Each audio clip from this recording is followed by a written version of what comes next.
Remi, my brother, welcome on. Hey, what if I just hit leave the meeting when it put the do you want to continue recording? I'm just like out. See you later. Conversation over. I hope you don't. I hope you don't. I won't. I'm here. Hey, buddy. All right, welcome on, man. It's great to have you. Happy to be here. So, I would love to first off just hear a little bit about your life. I know today you're in Los Angeles, right?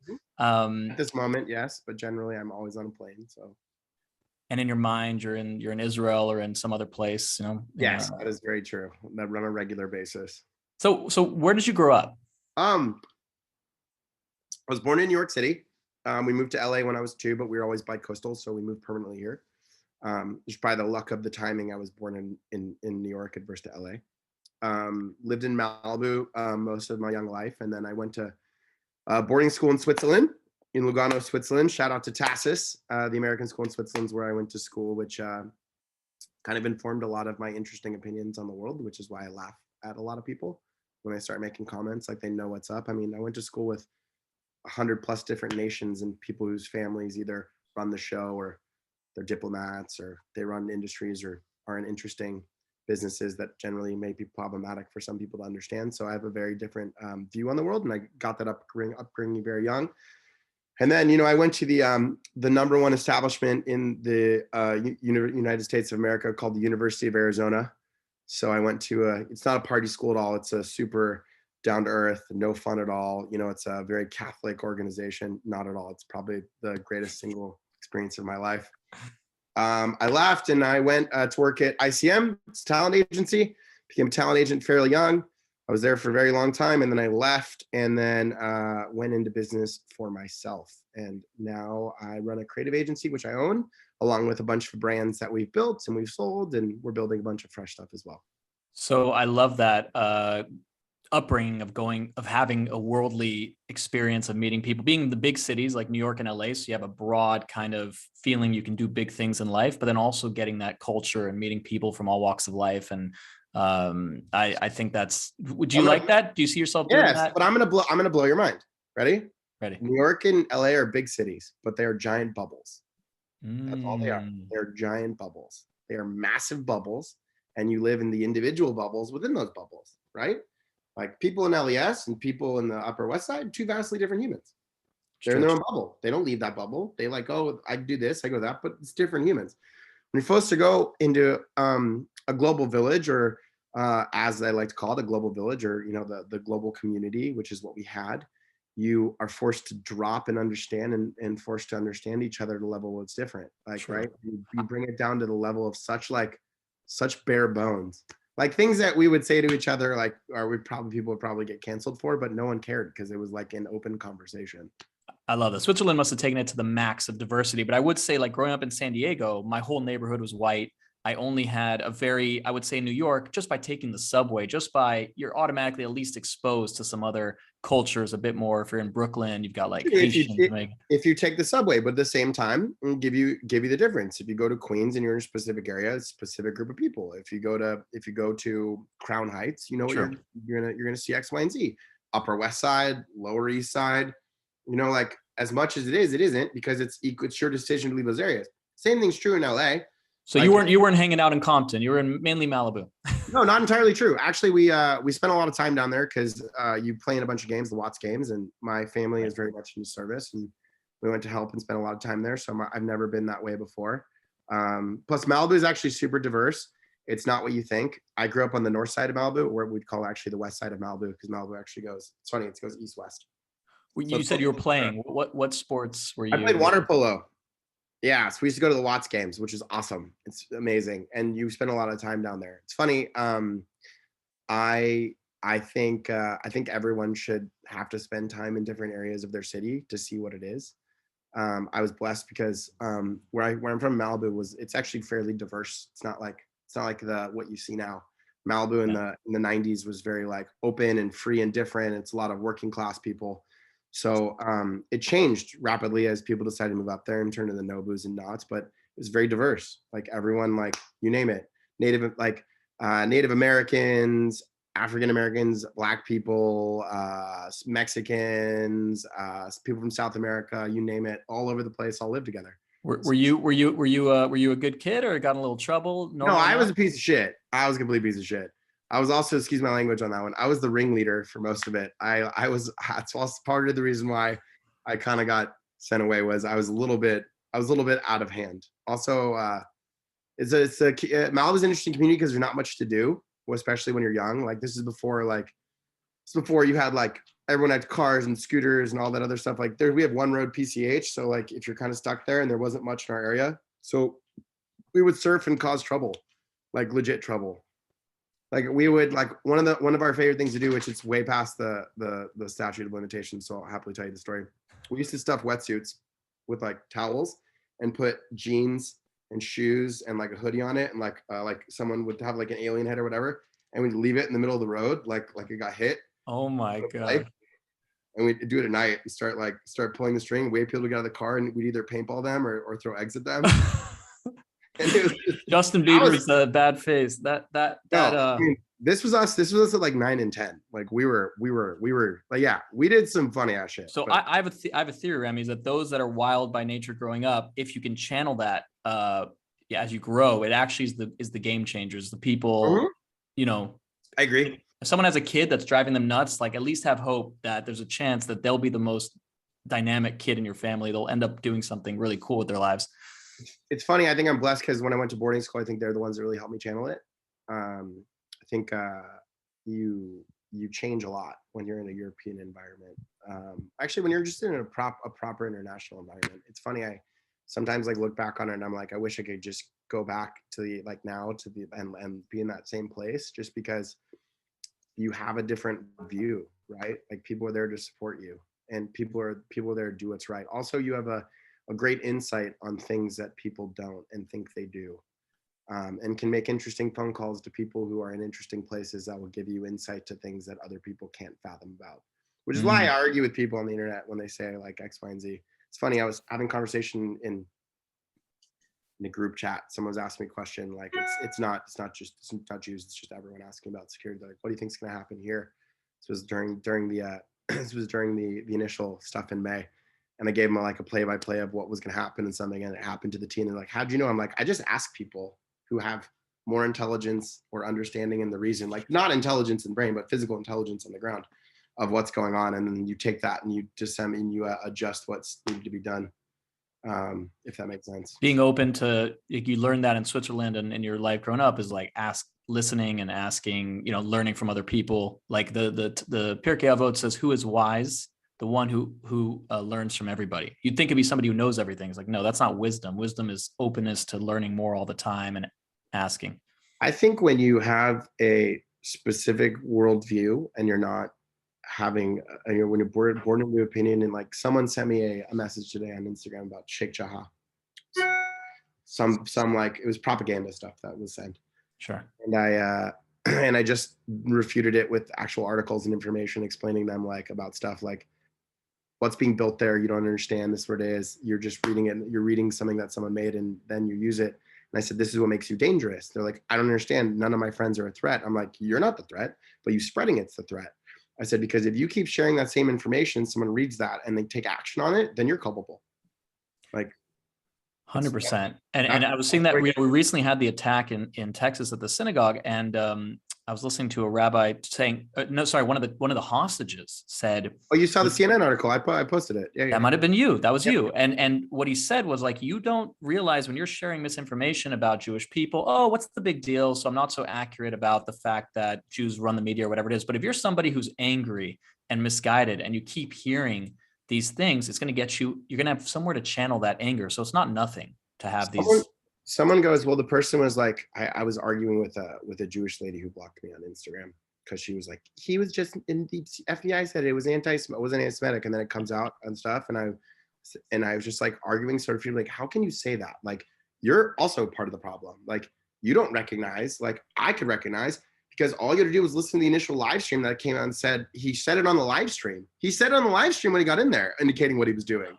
It was caught on video. It was caught on audio and video. But this is a major on a big scale. Okay, so I was part of the Chabad Hasidic, like when I got more religious and learning in yeshiva. And on Fridays, we would go out in Manhattan, LA, Jerusalem, and we would put tefillin on Jews. We would find Jews. We'd ask people if they're Jewish. And a lot of Jews, especially post-Holocaust mentality, was that let's not bring attention to ourselves. We don't like that you're going out proudly, like in people's faces. Let's keep a low profile, which as a traumatized people makes sense. If we don't make noise, if we don't bother them, if we stay quiet and we don't protest, maybe they'll leave us alone, which never ends up happening.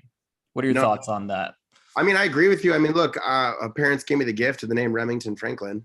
So like I can easily turn into a secular person in 2.2 seconds. I mean, I speak Italian, I speak a bunch of other languages. I can blend in very easily. I mean, it's not super hard. But my business partner, who's a dear friend of mine, is kind of who brought me back into Judaism, because I was always I didn't care. I just didn't care. Like, I grew up in the international community. Like, I always, it's funny, I always had some horrible experiences with Haredi's, like personal experiences with Haredi's, but like the super, like the wild card ones. But you'd have that experience with like a crazy, like the Westboro Baptist Church people. Like there's extremists on every side of everything. But like I'm talking like the nutbags, right? And you know exactly what I'm talking about, because like anyone in the space does. I just didn't like them. Like I just didn't. I had like very weird experiences, and I don't like being lectured ever. Like, because I have a firm believer that you should a lecture from someone should be coming from a teacher who has a purpose of getting you to understand something and has an opportunity to inform you about something that you would like to learn. No imposition, no understanding. I make the decision. When you're lecturing someone in a way that's negative about what they should and they shouldn't do without an understanding of who the person is, you're just an asshole. Excuse my language. I just don't think that's right. That's not how people should learn. Imposed learning or imposed anything on someone and you're imposing on them, it's equally bad in any situation ever. It's a very bad thing, and I spent a lot of time fighting against it, which also is the reason why, surprisingly, I'm a member of Chabad. Because what do they not do? They don't impose anything on me. Nothing. It's show up when you want. We'd love to see you. You don't do this. Don't do that. I'd suggest maybe that might not be a good idea. I'd prefer you not to. But a Jew's a Jew's a Jew. So welcome in the door and have the conversation. I mean, yeah, I definitely agree. And I think I saw you first. The first time I came aware of you was a tefillin picture. I followed David Schottenstein's page. Yeah, I thought you were referring to him. And he was posting you putting on tefillin. I checked you out, and automatically when you see somebody who is cool, successful in, we would call it in the religious world, the secular world, but just in the world at large, and to proudly put on tefillin, it has almost a more powerful impact, to see that blend. How has your Jewish spiritual life in the last year or recent connection, how is it developed? You touched on it, but how is that like developed, and was it at all part of you growing up and it's like a whole new thing now? Or I did my bar mitzvah to get cash, and I memorized the entire thing. I can't even tell you what my Torah portion was, and I don't remember it. I think Shmai Krinsky reminded me what it was. Also, my Hebrew birthday. Didn't know my Hebrew name. I didn't know anything, because I just were Reform. I hated going to synagogue. I did the things I needed to do. Did you know you were a Levi? I did, but what didn't mean anything. Right. Because in Reform, it doesn't mean anything. There's no deviation. They get up and people play guitar, and they go to the high holidays, and it sucks, and it's not entertaining, and you just don't care, right? Yeah. There's no understanding of why I should care about this. My parents are both busy, so I understand them. They're not the same exact thing. So me not wanting to go to Hebrew school or like on Tuesdays and Saturdays and Sundays was easier for them, because I wanted to play water polo and do what I wanted to do. So they're like, you're going to do you, and you'll figure it out when you figure it out. My parents understand that with me. The one thing you don't do with me is ever shove something in my face. I'm going to do me. And when I figure it out, I figure it out. You can make a suggestion, but like my brain fires in a way where I'll pick up more information than most people will in their whole lifetime. So like I'll process it when I need to process it. And when I feel like it's important, it comes back up. You can't tell me a Saturday service is not more exciting than paintballing wetsuits in the middle of a highway. I mean, that's clear. I can honestly tell you, a Saturday service is sometimes some of the biggest drag, but especially when you're a kid, you're like, I just want to go. It's like I've got school and all the rest of it. Yeah. So this is why I think there's a difference to that understanding, and I'll get back to how I think you're gonna bring more people back adverse to that side. So I never grew up that way. When I went to boarding school, it was a little different because you go with everyone. Zoantharians, Muslims, Hindus, Jews, Christians, Catholics, Mormons, Protestants, you name it. People who have like obscure religions you haven't even heard of before or have any touch with, and it's all respected, right? Everything's respected. And you start learning that, start comparing notes, right? All you young kids start comparing notes, and you start realizing we're all saying the same thing. It's all based off the same thing. We're all saying the same thing, right? We all are saying the same thing. And for me, for a long time, I just was a spiritual person. I was like, it is what it is. I'm not going to argue with so-and-so. I'm ethnically this. I know who I am. And I never really understood, because you have to realize that in the secular world, they don't teach you that being Jewish is an ethnicity. So if you asked me what I was, I would have said, oh, I'm Spanish, Italian, Russian, and some German, right? I'm a mix. No, I'm Jewish, because they don't teach you that, right? You're not taught that. You're not taught that it's an ethnicity first. Never in existence had anyone understood it. The moment that you grasp that concept, you change. I went to the Holocaust Museum, the Simon Wiesenthal Center, and I remember being super upset and like emotionally touched, because like, oh, we have the same religion. And I thought to myself at that time, why didn't they just discard the religion? As a kid, you ask yourself, why didn't they just discard the religion? Why wouldn't they just walked away? Right. And then I thought, I was like, well, I could do that any period of time. My name is Remington Franklin, and I can throw it away. I could do what all the people did, take their tefillin off, throw it in the water, and you do what they do because they're fearful of X, Y, and Z.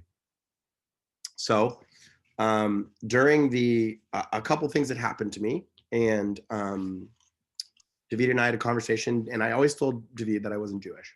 I was like, I'm a half-breed, like whatever. And it's because I didn't know. Like, I don't know what makes you Jewish. I didn't know the mom made you Jewish. My mom's the spiritual woman who didn't really care. I was like, do what you want. Like, I was like, oh, so I'm not Jewish. It's my dad, and that is what it is.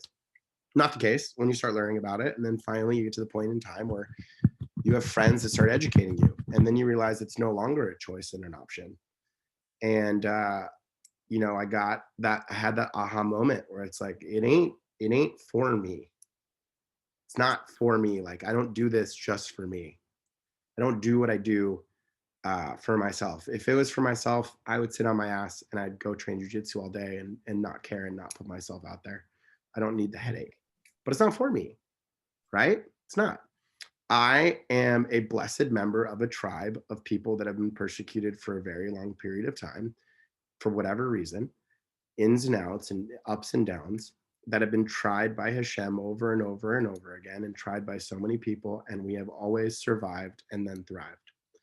And it is a duty and a pleasure to be a Levi and a Levite and sit there and have to do this stuff. And people get super frustrated. I've had friends not want to talk to me. I've had people I was in relationship with ask me interesting questions like, are you a Zionist and you need to chill out? And I was like, you could look from space and see I'm a Zionist. That's not a complicated situation. And by Zionist, do you mean I believe there's a right for a Jewish state? You're damn fucking right, I do.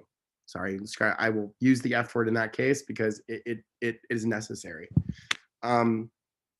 So it's interesting because I wasn't this way until later in life. And, it's funny. My mom is really smart. And my mom and my dad both said the same thing else. My dad was like, I'm so proud of where you are, but you had to get there yourself, right?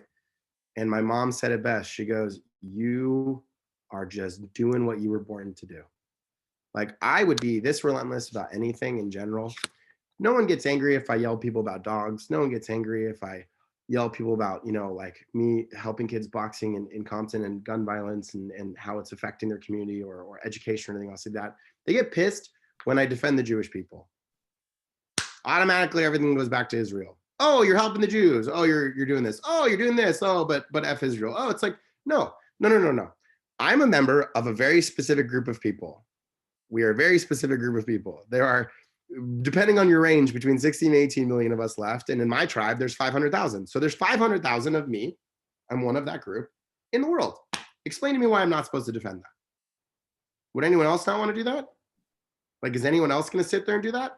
And the sad part is people, if people aren't going to help us do it, we're going to do it ourselves. Now, the advantage is you'd be very surprised. The people vocal on the internet and everyone else who chitter chatters, who sits down and screams and yells about it are an interesting group of people. I don't think they understand the breadth and understanding of the difference in how life works.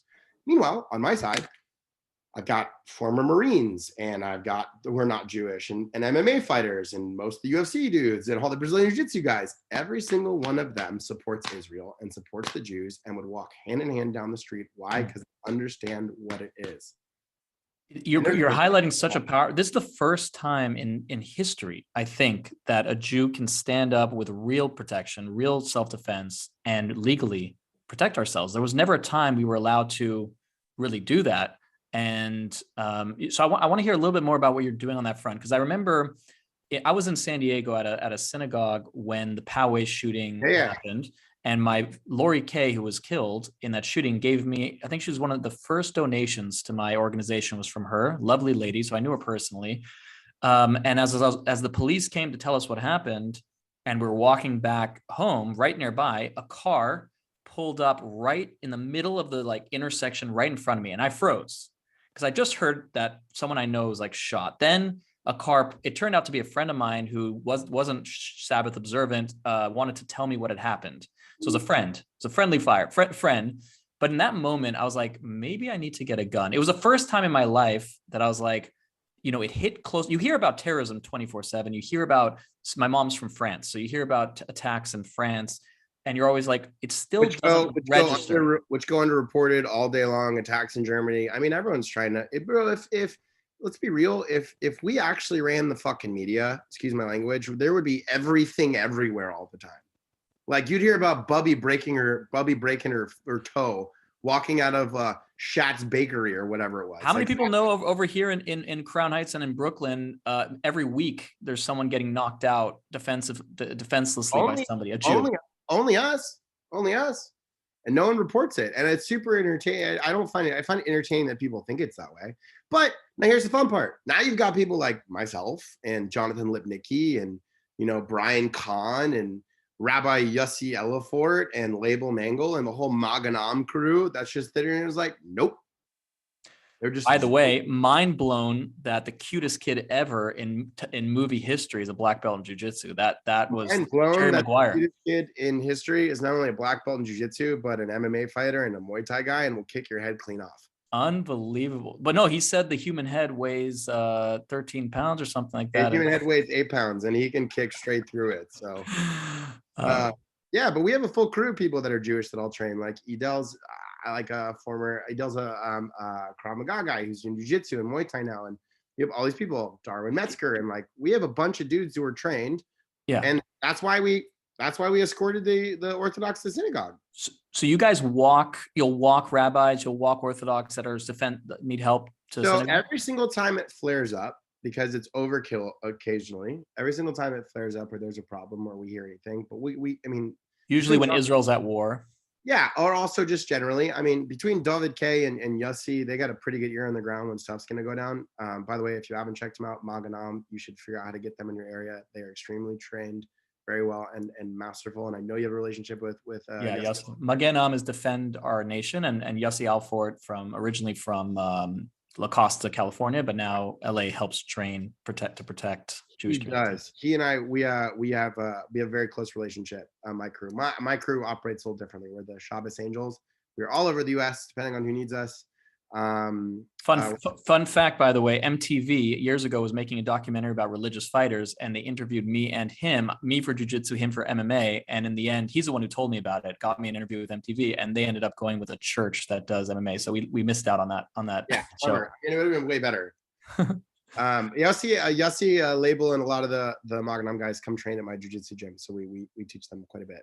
And by the way, that really gets me when I watch those videos in Brooklyn, wherever it's usually an out of shape, or it's a religious guy who gets in a short shouting match, clearly arms down, not aware, turns his back, gets knocked out by some anti-Semite, and you're always looking, you're like, for once, can I just see the Jew successfully defend? Every single time I see that, I'm just like, slip, boom, and it's like you just go night. But That's the problem though, right? So like, this is where we get into the conversation that I think it needs to be had. 100%. And it's tricky because I remember I haven't really told this story publicly. I don't, because I don't know if it's good to say, but I think I was leaving the mall in San Diego a few years ago, and I was training jujitsu a lot at that time, which I think the best thing martial arts does, it gives you confidence. It gives you Well, it actually gives you something more than confidence. It gives you awareness. that too. It's an awareness that is way different, right? Like, and you have to know when to. It teaches you when to defend yourself and when to walk away. You got Right. to know those things. So this might have been a walk away situation, but what happened was a car drove by and screamed out like effing Jews or something like that, because I have a yarmulke, tzitzit, I'm pretty clear what I am, and it hit a red light. Now what got into me, I was pretty much thinking I can at least defend if this is some old Jewish guy who can't defend himself, he couldn't do anything about it. I'm not going to let this slide. So I ran to the car, banged on the window, and it could have been, KKK guys with a shotgun. It was, in the end, 3 college students that were petrified. And they're like, we're really sorry. We were just messing around. I'm like, don't do that again, kind of thing. And that was it. My adrenaline was all, up. And yeah, but here's the thing. What happens when you confront a bully? What happens when you confront anyone? What did everyone say? What is Dan Crenshaw was on today talking about whatever, and he said deterrence. Right. That's what it is. Cost of doing business. If I ask you a question and you think I'm going to mess you up, you're probably not going to come at me appropriately. Right. It's preemptive.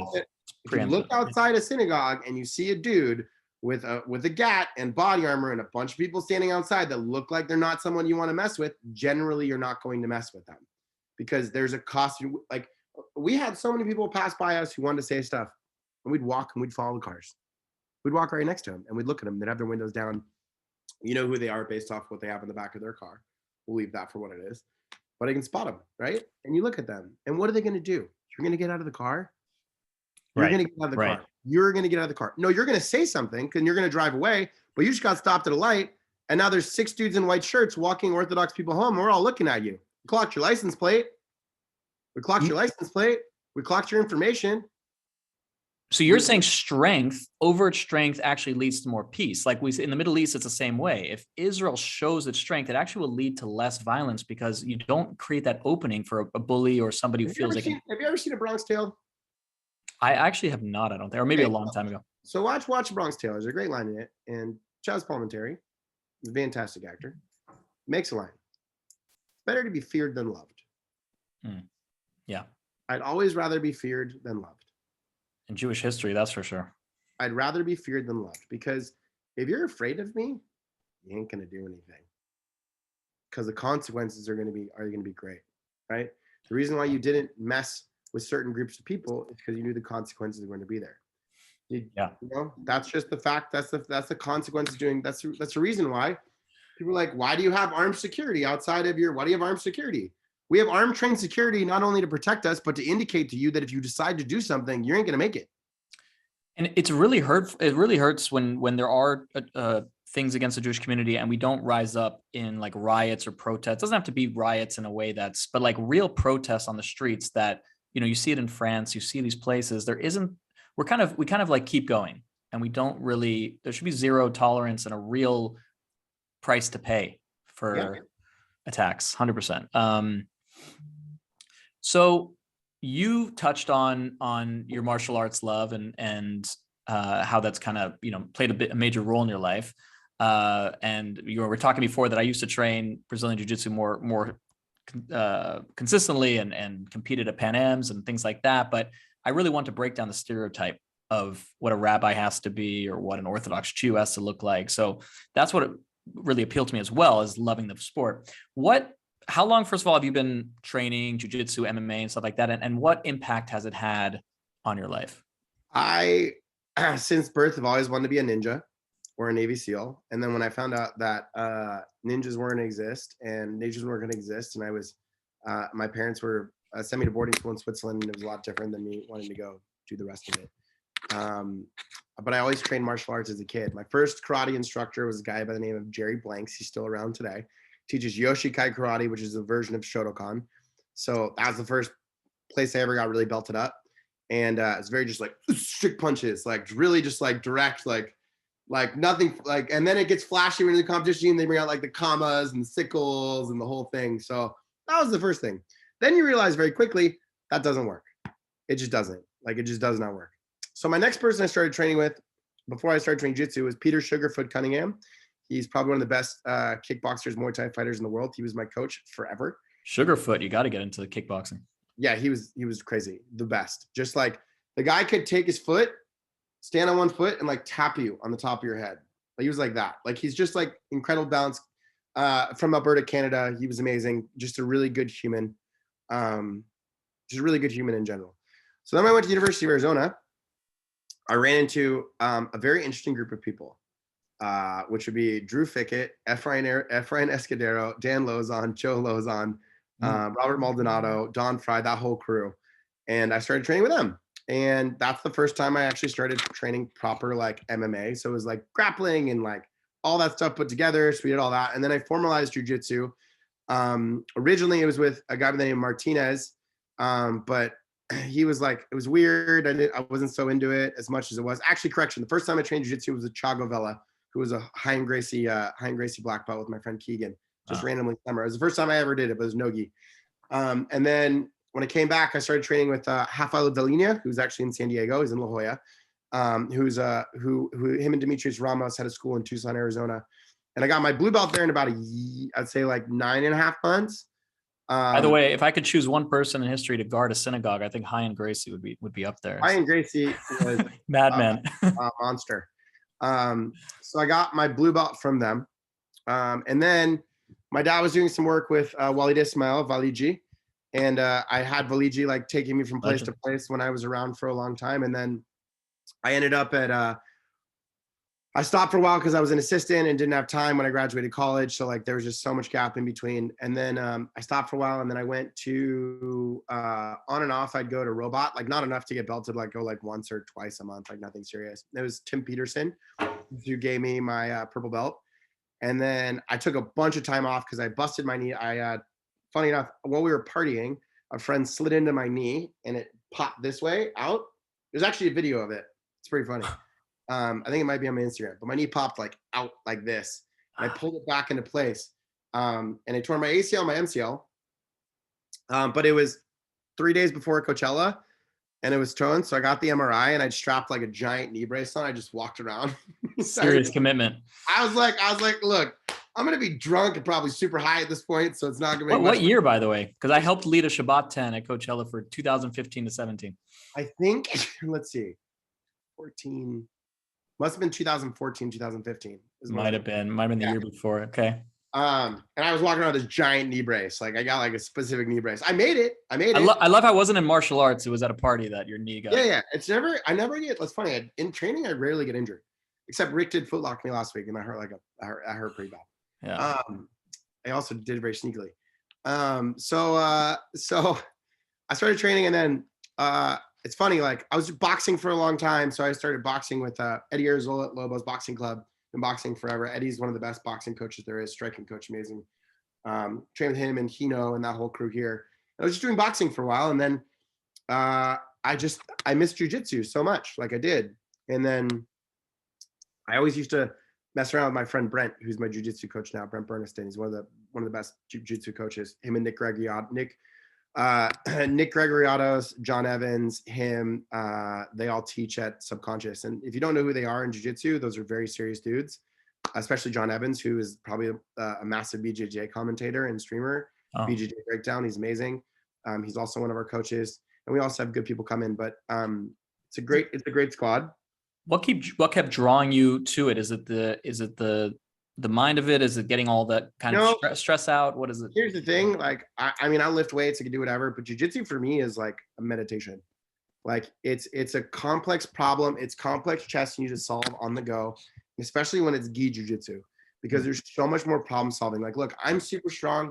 I can deadlift almost 700 pounds. My strength coach comes over here and sees the freaks. I'm not a huge dude. So in no gi, it's easy. I can just smash people, right? Yeah. Like I'm 190 pounds right now. I'm just because I'm bulking up, but I can cut to 168 and I can smash people in no-gi just strength-wise because a lightweight's not gonna be able to deal with the amount of pressure I can put on them. Right. That's jujitsu in the street, right? Yeah. Gi jujitsu, when you actually learn how to do it, which is what you're going to have, like clothing and grips, when you actually learn how to fight with someone's grips, the things you can do are mind-boggling. Endless. Because it's such a complex, continually evolving situation. There'll be some kid that's going to come up that's going to get his black belt in like 6 years, and he's going to be such a genius, like Mikey, who's now at Daisy Fresh. He is a genius in the gi and without the gi. But his understanding of like things he can do in different kinds of guards and how it's progressing. It's guys like Gordon Ryan and Craig and Kit Dale, especially Kit Dale. That dude, if you haven't checked it out, if you want to go learn jiu-jitsu, go buy Kit. It's 100% a plug for Kit Dale. Go 100% buy Kit Dale's online training program. He teaches you a way different system of understanding of how to do stuff. Kit Dale is a genius. Shout out to Kit. He's a good friend. He's also a good coach. Same thing with Brent, but you have to find people like that. So that's where I'm at now. Do you have a favorite either submission or do you like bottom game, top game? I'm a pressure guy since I'm super strong. So like as soon as I lock in on someone, it's kind of depends on the person, right? Like bigger dudes are different. I love taking things from people that are twice my size because they don't expect it. So like they don't know how like thing with like as much as it's leverage and everything else, like if you're strong and you're going against a big guy, it's brutal for them. If you're like small and compact, there's not a lot of room for them to do stuff. They can't triangle you. They can't do anything like that. There's not enough space. So like it's a whole different game. I'm very much a top player. Like I like smashing people, but like if I have to get on the bottom, my guard's a pain in the ass. So it's going to be problematic regardless. Oh man, it's very humbling when someone doesn't know what they're doing and they come in there and they have to go up against somebody with some skill. You know, well, here's the fun part. We joke about this all the time because everyone likes to say, and look, there's different kinds of Krav Maga. So anyone who's watching this, I'm not shitting on Krav Maga. I'm not, right? But there are different levels to that, no different. There are different levels of Mick dojos, right? There are Mick dojos and there are Krav Maga. There's Amir Peretz, who is serious Krav Maga. I would never in lifetime ever mess with that dude in any regard. Him and Boss Fruit and the stuff they do, go watch their video. Google Amir Peretz if you have a second. Watch what he does. That is Krav Maga at its finest. Then there's people who go to a Krav Maga center and think they know what they're doing and they can grapple. And they get humbled very quickly. Like big dudes get humbled very quickly. You'll have 110 pound purple belt lady strangling them like it's nothing. Like it's nothing. Take them down the ground, snap, pull. They got nothing. What are you going to do? And when you realize that, that's it. That's why jiu-jitsu is the most effective martial art. It is because a blue belt can take out 95% of untrained people. Yeah. 95%. The 5% you're allotting for are people that are freakishly strong, freakishly large, or might have another. Someone in a street fight can get a clear knockout, but often it'll be messy. Often it'll be close range. Often you'll fall to the floor. Often there's room for a quick taking the back or hitting the neck. Jiu-jitsu teaches you distance. It teaches you placement. Like you're going to train three things together, train Muay Thai, boxing, and jiu-jitsu, and judo and wrestling. Like that together is how you win. Yeah. Like you're going to learn that stuff. And you have to do it against resisting opponents in actual training. Yeah. Like you can't like when I remember I watched some people go like, we don't want to hurt someone. I'm like, then you're not actually learning what it is, because a real motion, when someone throws a punch at you, they're not throwing slow speed. That's why real sparring in boxing, real sparring in Muay Thai is so specific. And so same in jiu-jitsu. You know what I noticed when I competed at Pan Am's, and it was terrifying because even though it's just a tournament, you're fighting to submit the other person, and it's not in the gym anymore. And what I got out of it was that, at least for me as a white belt at the time, I couldn't think a lot. It was literally it was brain off, and it was immediately what I had trained. And I think that means in a street situation, unless you've trained it enough that it becomes second nature of like a combination of punches, how to do jiu-jitsu. And maybe people think in a street fight, but I think it's just, if you have muscle memory, you've trained, you know what to do at this angle, at this moment. I think that is through training. Well, Eddie and Brent both say train reaction, not memorization. Like you need to understand and react. Like what if you get hit on the side, what are you going to do? Like, right. Body's got to get used to those hours of training. Right. Like that's what it is. And that's why jiu-jitsu is so important, because it teaches people traditional self-defense. Like these self-defense classes where people go, strike him in the nuts, poke him in the eyes. Like I snatch your hand, I snap your finger. How are you going to poke me in the eye? Right. Like if I actually know what I'm doing and we're going at it, you ain't going to win. Right. Like, and that's why, like, that's also part of my concern. Like with what I was saying a lot to the Orthodox community was, women need to train with men. Women need, there's a great video I posted on my Instagram from Self-Defense Science. The guy's a brilliant dude, blanking on his name, out of the UK, self-defense instructor. He's a 3rd-degree black belt in jiu-jitsu, but also trained like Wing Chun and like Muay Thai, like really like integrated fighting system like he's built. And I say this all the time, regardless of how you feel about it, women need to train with men. What about with Gabby Garcia? Will that make it for you? Gabby Garcia is a fucking legend, excuse my language, and she would smash the shit out of me. That's what I mean. A woman like that could count, but otherwise. That is one. You were talking about a unique unicorn of a human being that is genetically different. Nunez, or like maybe Cyborg, but yeah, I hear you for the most part. You're talking about that small percentage. I'm joking. Yeah. A Jewish woman's not gonna run into Amanda Nunez in the middle of La Brea at night. You know, it's like, you're gonna run into a dude generally that's gonna cause harm, and that's why that's why I had this. It's really hard to talk to the older rabbis about it because they're not an understanding. But like, and Yossi have had this conversation quite a bit, and I understand it. Like, I have to respect the religious values, but there's also practicality to it. Sure. Women need to train with men. It is not a sexist thing. It is because a majority of the people that attack women are men. That is a fact. It is a statistic fact. Whether they be people that you know in your home or anything else. Women need to train with men, especially young girls need to train with boys, because it's a strength differential. And if they learn how to combat that through leverage and skill and everything, it's an equalizer that you're never going to have in your lifetime. Like there are girls in our gym, they're nasty. Oh yeah. Again, you're a blue belt. I'll put them against you. They're going to strangle you 6 ways a Sunday. And guess what? There ain't nothing you could do about it. We put them against dudes that are 185 pounds and they get smoked. Why? Because they trained with men. And that's the nature of it. Like, I believe women can train with women to train and whatever they need to do. But like Danielle Kelly, all the girls, like Danielle Kelly is a monster. She's 115 pounds. She trains with dudes.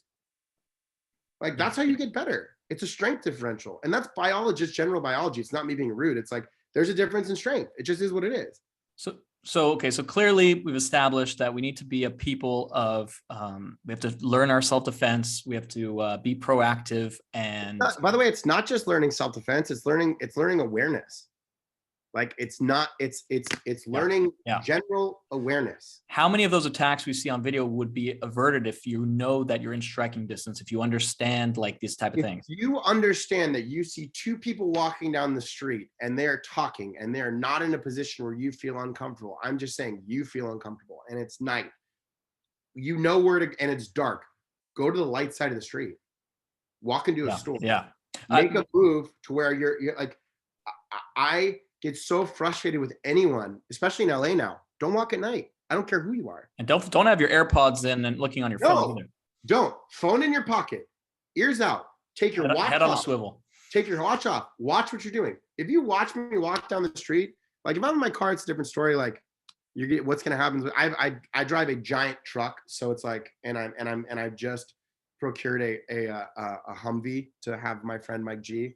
Nice. Shout out to Mike G. He's great. Just check him out. He'll tool your car up. Great dude. He's also subconscious purple belt. Great dude. Mike G's gonna redo it for me to like make it tactical because in case anything happens. So there you don't have to be I worried, but walking's another story. Walking down the street anywhere, if it's not daytime, like that's it. Like I have 2 fur missiles. I don't know if you know what fur missiles are. I have 2 fur missiles. So like if I'm walking down the street, I'm walking both my dogs, best of luck. I have a 145-pound Rottweiler who is 9.5 months old. So think about how much bigger he's going to get. And he's got a crazy ass head and also a very serious bark. And he does not like specific people that are walking energetically. And then I've got a 9-year-old female pit bull. That is my guard dog. I hope all the Twitter and Instagram haters are listening to this right now. Yeah. I have a 9-year-old female pit bull. And I can tell you right now that I walk down the street. They are kind animals, but if you were to aggress towards me, you are going to have the worst day of your life. All right. People listening to this will think that you are just a badass, one track minded, but you are actually a really funny dude. A really, I was on your Instagram on the Das Fashion story, and living in Soho now, I can appreciate Das Fashion properly because every day I see it. First of all, let's talk about your shirt. It's like a checkered pattern I had on my table at kindergarten when I was painting in in Miss Goldschmidt's class. You look like a child, and now you're lifting it up. You look like a weird version of John Travolta, but more Jewish. Yeah, not good. I'll definitely take it. Still Bruno Ali G inspiration or no?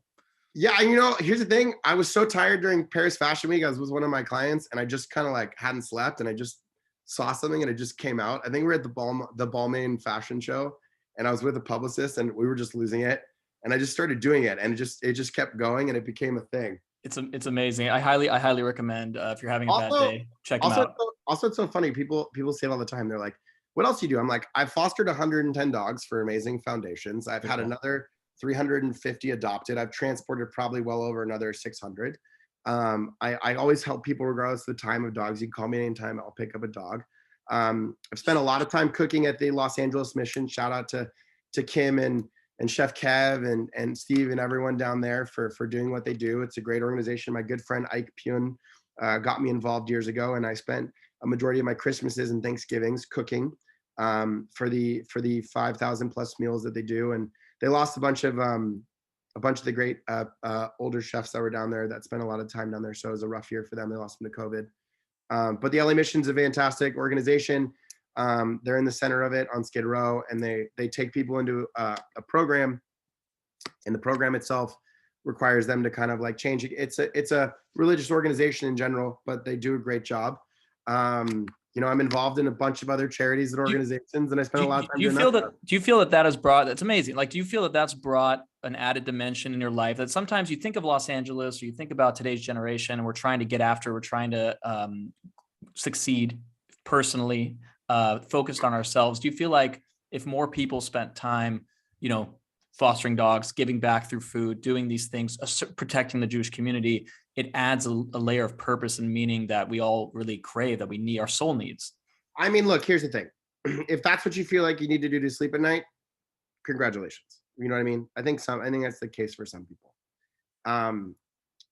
Eddie Arizola, who's my boxing coach, we were supposed to do it with the program, had some funding issues, so we're going to try to get it back on track. Especially there's been a wave of crime in South Central, but we were teaching kids how to box, and they have built a great boxing center. And I think the thing that I try to explain to people is I'm being a neighbor.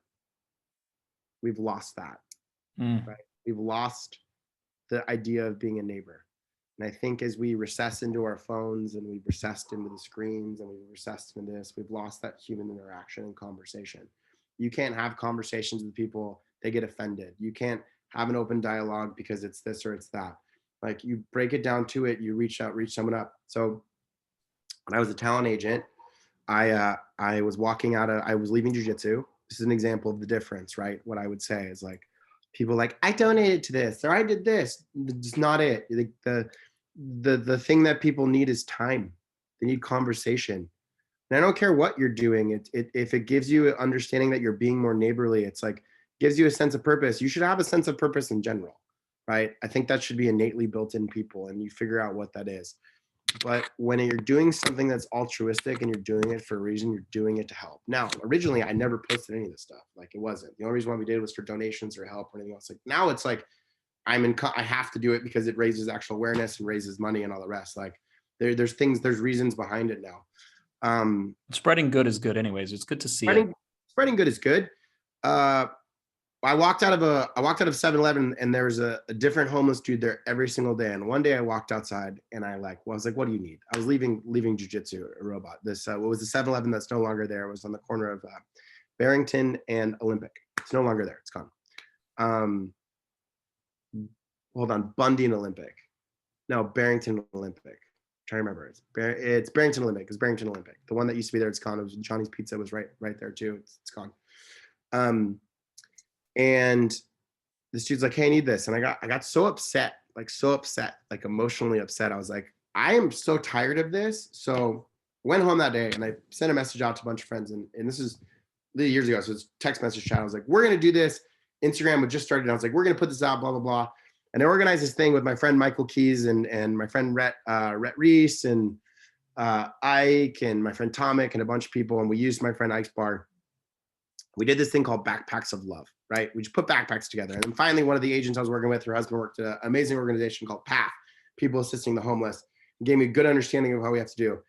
And we, in one day, packed, I don't know how many hundreds of bags and had all these donations done. And it just started at a whim, right? Just talking about like 4 days. Michael found these bags in downtown, friend of the cash. We got a raise, had people donate. People had to bring $35, stuffed it with everything that was needed, went and talked to Pat. They gave us a list. We made these backpacks.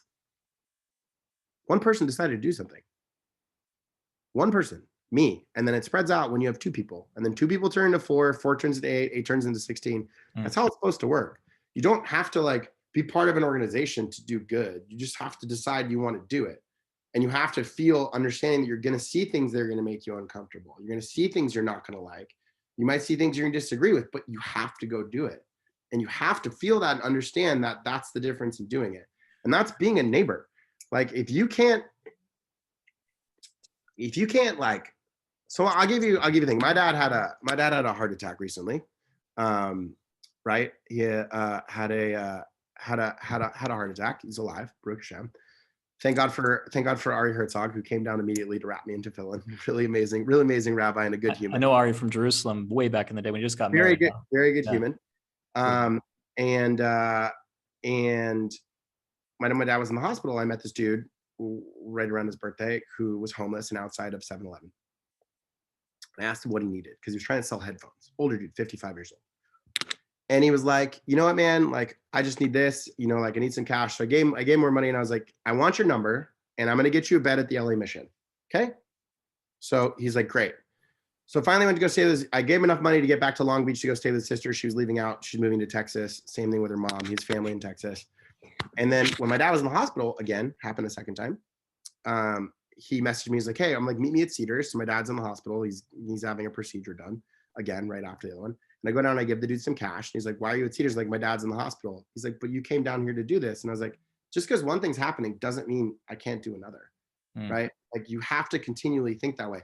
Now, that dude got himself to with the money, drove Uber, raised enough money, got himself a bus ticket to Dallas with that. He rented a car, got himself a bus ticket to Dallas. Now he has fully set up, saved enough money. He's in a better situation with his family. 55-year-old dude is off the streets. Why? Because I sat down and I talked to somebody. Wow. That's all you have to do. Even in your darkest moments and even in the worst things that are happening, you constantly have to realize, like, even if this is happening, I can't control this. Like, he's in a surgery room. What am I going to do? Sit on my hands? This dude I spoke to the other day is coming and asking for help. They're not mutually exclusive. This is a crucial point you're bringing up. So you're clearly somebody who sees a need, and instead of just wishing it were different, you take initiative. You feel something. It's a lot of us feel a certain pull to do something, but we're like, I couldn't be the one to do this, or I'm not capable of doing this. So whether it's protecting the Jewish people or helping this guy out, when we feel something good, only good can come from taking some positive action in that direction. My mother's one of those people like you, where she just sees an issue and she fixes it. I remember regarding backpacks, she saw on the Israeli news like 10 years ago, there was a man and his family, Israeli, driving near the Dead Sea, and a car stopped them. It was a bunch of Arab dudes, and they robbed them and the dad couldn't do anything, I guess, and took one of the things they took was the girl's backpack. And by the way, it was another Arab guy who intervened and actually saved them from worse, and then they went away. My mother read this and she was thinking to herself, most people read articles, they feel bad, they move on. My mom was like thinking about that father who must have felt so like emasculated and helpless that he couldn't even stop his daughter from like losing her backpack, So my mom got a backpack. The whole community put like all these American things, from clothing to like, candy, all these different American things. Got the info somehow from that newspaper. I guess Arut Sheva or one of them probably shouldn't be giving out people's information. Somehow they trusted her. Yeah. They trusted her. It was one of those news outlets that wasn't CNN or Fox News. It was very kind of smaller one. And they sent it, and actually heard the voicemail from the father later, being able to, thanking my mom for doing that. But it turned a dark thing into at least a little bit of light. And when we see something that can be fixed, that is God giving us, God could have made a perfect world. Clearly, he's giving us room to fix it in our way of stepping in and doing what we can to fix the situation. So yeah, I love that initiative that you take, that we can definitely need to follow. So you mentioned that you worked with the talent agency and fashion and stuff, and I've worked for about 10 years with youth teenagers in San Diego. I had Mhm. an outreach organization that I started, and I talk to them like adults. Like we talk about real life issues. And one of the things I tell them is that there's 604,800 seconds in your week.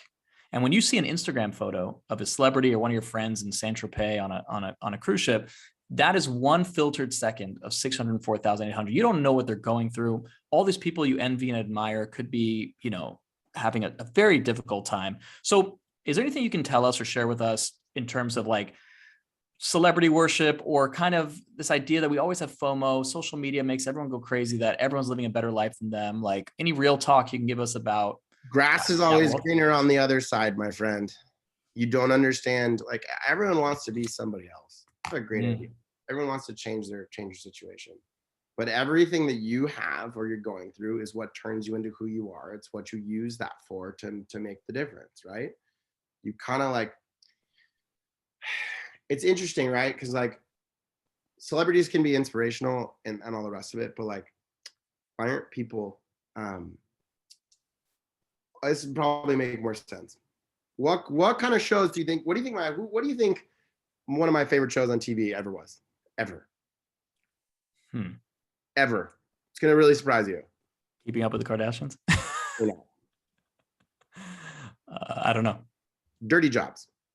Okay. Dirty Jobs. Because I love knowing who's doing the things that no one understands, what keeps everything going, right? The I love unsung heroes.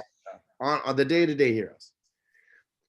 So when you drill it down to it too, if you ask like, and this is when people go, oh, this is my hero, that's the hero that isn't. My heroes are a little different.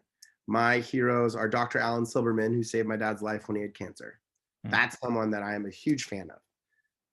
My hero is Dr. Jay Shapiro, who is my dad's heart doctor, who through the multiple times he's had heart issues has always been there, not only to comfort us, but also to make sure the right decisions were made.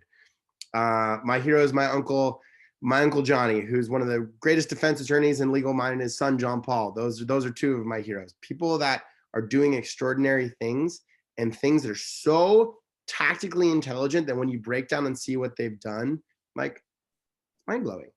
So to me, like that's the people that I pay attention to. And then obviously, like realistically, people that are genius in business, like Elon Musk. I'm a huge fan of the way that he thinks. I'm a huge fan of the way that Elon thinks and how he teaches you to think outside the box. But if you actually pay attention to what he says, it's a lot different. People go like, yo, bro, like see Elon? Like, no, listen to what he's teaching you how to do. Mm. Elon was not a rocket scientist. He wanted to build rockets. He figured it out. Like, that's someone, right? Like, those are the people I think are elevating. My friend Darwin was so right. And I hope he sees this, because Darwin Metzger is also one of those people that I believe is someone that I consider a couple heroes, but Darwin Metzger is one of the heroes. He's a brilliant dude in the marketing business, but he also was one of the Shabbat Angels, and he stopped a car from running over some kids. Wow. But he also is the one who said to me that the CEOs of the world and the people with the highest intelligence, the scientists, those are the ones that are going to be the real heroes eventually when they start creating certain things. And I believe that. Another hero for me, people that you say I'd rather pay attention to, are people in the military or people that do things when they leave the military. My friend Robert Spangle, who I fought the Malibu fires with. Yes, if you look it up, I'm one of the Point Doom bombers. I'm one of the crazy people that went in there without any masks and fought the wildfires without any support, whole thing. Robert Spangle, who was a recon Marine and one of my closest homies, he's now a fashion photographer and writes for Vogue. Like that's a version of someone I would consider a hero. I think celebrities are great. I'm friends with quite a few of them. They're amazing. They're creative. And I think that's it. But to be in that space and to enjoy the entertainment is one thing. I'm going to say this. You're always welcome to follow your dreams, but there's a lot more people that end up leaving this place because they weren't as talented or as successful or didn't have it. So before you decide that you want to be an actor or a model or anything else like that, you're better spent being a doctor and saving someone's life and being someone's real hero, because that's going to live a lot longer than anyone can imagine, right? Because if you are able to save someone's life and that person has kids and that person has kids and that person has kids, you live forever. Yeah. You keep someone out of jail who's not supposed to be there, who's never did anything wrong, and that person has kids and that person has kids and that person's kids, you live forever. Like people aren't going to remember people 100 plus years from now. Maybe certain people, So the people that want to live forever, you can live forever in celluloid. There's very few people that actually do it. Congratulations, you shot one movie, and eventually you might be a meme like Hands of Manos or Trolls 2 or any of these horribly bad movies are so good. They're so bad, they're good. And I think a lot of people focus on that instead of really focusing on the real world. And I think social media is a big part of that, right? It is. And I think people are so fixated on it. And it has taken us in a place where we are out of touch, right? Yeah. Mike Tyson said it best. Social media doesn't exist. You'd have to say that shit to my face. You get punched in the face. A lot of people get punched in the face. And we've lost that tact and candor because you can say things behind, a wall. You can say things in a way that's inappropriate. You can wish death upon someone in a way which I get on a regular basis, unfortunately, but I don't really care because it is what it is. What am I gonna do?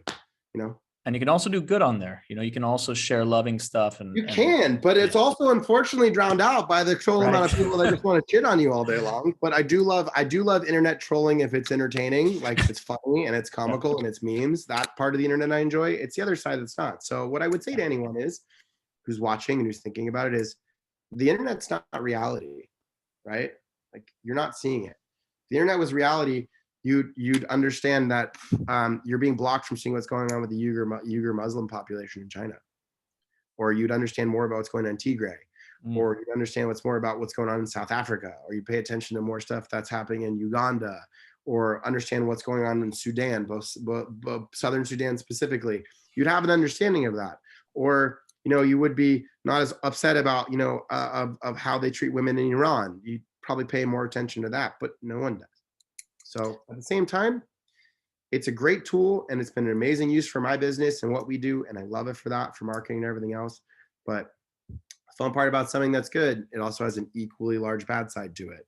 Yes. So the cost of doing that side of it. I hope that makes sense. It does. And I want to thank you so much for coming on. I one of the kind of things I'm taking out of this conversation is when you see something in the world that needs fixing, it can literally be the person that you walk past on the street or a friend of yours that could use a message or something that you're talented in that you feel you could utilize for the good. Do something about it, do something to make the world a better place. Find your way, your unique way of stepping up in front of injustice and paying attention to what's going on in the world around you in a real way. And that's what's going to be your legacy. That's what you're going to be proud of when you go to bed at night and you put your head on the pillow or at the end of your life is how did I step up to make a difference for the better for others? How did I grow? How did I not just let the world watch bad things happen? I'll leave this one with you. And it's probably a really good explanation. One of my best friends, his name was Heath Freeman. He passed away recently. And he was like, we were like freaking frack, right? Like we were like as close as it got. And he moved to Texas. And my biggest regret I have, and I do have regret, is I didn't talk to him as much as I normally would have back in the day or see him because he was in Texas and he was working. And he passed away tragically from a weird accident. And the thing that Heath used to always say was a couple of things. One is be unapologetically yourself. Right? Be unapologetically yourself. It doesn't matter. At the end of the day, you get one shot in this, right? Except for us when Moshiach returns and we get two shots, but still, you get one shot in this and make it a good one. But make sure you're the person that you want to be and make sure you're happy about it. And I think I'm happy because I do that. And Heath would have done the same exact thing, right? Heath took care of everyone and made sure people were taken care of. And I think that's the thing. And that's what I was talking about, being neighborly, right? Being neighborly doesn't have to do with being a member of the tribe. Being neighborly is if you hear something and you think your neighbor has a problem, go over there and take care of it. If someone's asking for help, run outside. Like you don't have to be an EMT. You don't have to be a doctor. You don't have to be a therapist to ask your friend if they're doing okay. You don't have to be, scared. You have to do those things because it's the right thing to do. And the real thing to do is you're going to be judged not by doing the right thing when people are watching. You're going to be judged by doing the right thing when no one's watching, right? That's the truth. And you should do that all the time, always. I love it. No one will interact with the same people in the same way you will. Anyone on earth will be in the same places with the same people. So you have your own unique mission. Remi, Naftali, Halevi, Franklin. Thank you for having me. This was such a great conversation. It was awesome. We'll have to do it again. And love that. We got to roll sometime. And, well, anytime. Well, I'm in New York. We'll 100% do it. I have to start in mounted position. If somebody doesn't know jiu-jitsu, that's a normal thing to say. That's fine. By the way, I'll give you mount and a grip. Can I get a fully locked in, like Hickson style, fully locked in? Back? No, you're not doing that. Awesome, man. Maybe have hopefully a very protected Jewish year moving forward. And as you said, Mashiach now. We want Mashiach now. Take care, brother. Take care.